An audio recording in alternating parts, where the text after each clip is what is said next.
আসসালামু আলাইকুম। আশা রাখি সবাই ভালো আছেন। আলহামদুলিল্লাহ আমি ভালো আছি। আজ আসবো বলছি একটি চিরাচরিত প্রবাদ আছে বা একটা উক্তি, খালি পেটে জল, ভরা পেটে ফল। এই প্রবাদ বা উক্তি যেটাই বলি না কেন, এটার অর্ধেকের সত্যতা পাওয়া যায় আর অর্ধেকের সত্যতা পাওয়া যায় না।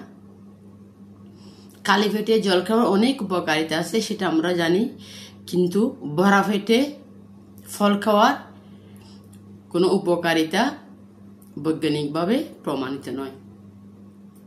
তা বৈজ্ঞানিকভাবে যেখানে প্রমাণিত না ভরা পেটে ফল খাওয়া, তাহলে সেখানে আমরা যে কোনো মুহূর্তে যে কোনো সময় যখনই আমরা ফল খাবো তখনই আমরা খেতে পারবো নিঃসন্দেহে। ফল খাওয়ার কোনো নির্দিষ্ট সময় বা নিয়ম নেই।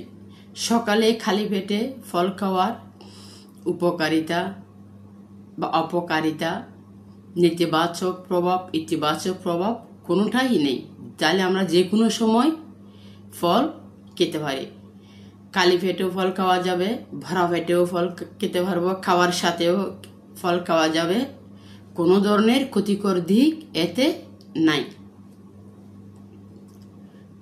যুক্তরাষ্ট্রের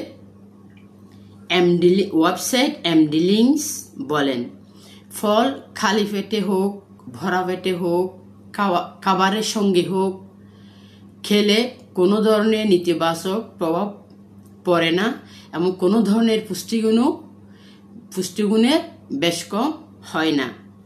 খাবারের সঙ্গে ফল খাওয়া বা খাবারের পরে খাওয়া ফল খাওয়ার মধ্যে কোনো ধরনের তফাৎ নাই, যে কোনো সময় ফল খাওয়া যাবে। শুধু খালি পেটে ফল খেলে কি হয়, একটু হজম হয়, এটাই হচ্ছে উপকার। তাই আজ থেকে খালি পেটে জল, ভরা পেটে ফল, ভরা পেটের জন্য আমরা অপেক্ষা করব না। ফলের অনেক উপকারিতা আছে, অনেক পুষ্টি সাধন করে শরীরে। তা আমরা যেখানে পাই যে কোনো মুহূর্তে ফল খাওয়া যাবে। ভরা পেটের জন্য আর অপেক্ষা করা লাগবে না, যেহেতু বৈজ্ঞানিকভাবে কোনো তথ্য নেই এই ব্যাপারে। ধন্যবাদ।